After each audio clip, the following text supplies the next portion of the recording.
Yeah. I heard you at the top. You're talking about Democrats who think they should take the long view, that one day the shoe's going to be on the other foot. So with that in mind, if you were to regain power, would you commit to not further weakening the legislative filibuster moving forward? Well, we don't have to reset because the filibuster is not going to be changed today. But I can tell you for sure, and even if you have short-term memory loss, you may remember that frequently the previous president called upon me and my colleagues to change the filibuster rule. I had a one-word answer repeatedly, no. To take you back a long way, after the 1994 election, a really great election for my party, we took the House for the first time in 40 years, took the Senate back.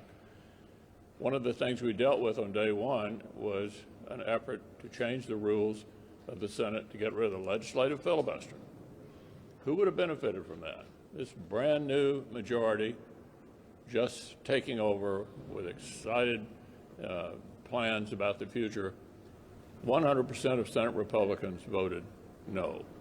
So this party in the Senate has been consistently, no matter who was in the White House, no matter who controlled the Senate, consistently opposed to changing the essence of the Senate, which is the legislative filibuster.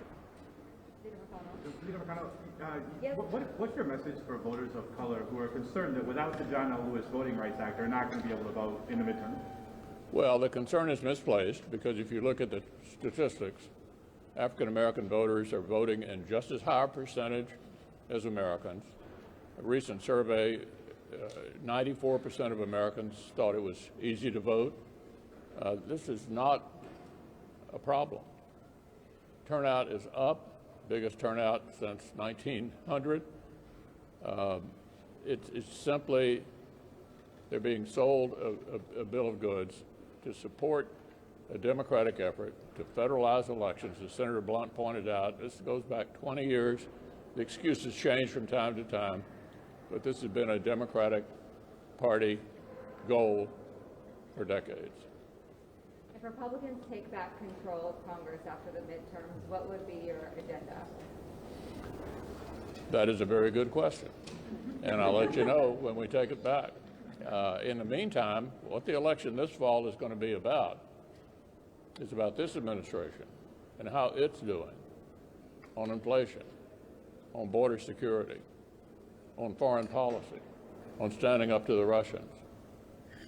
This midterm election will be a report card on the performance of this entire Democratic government, the President, the House, and the Senate.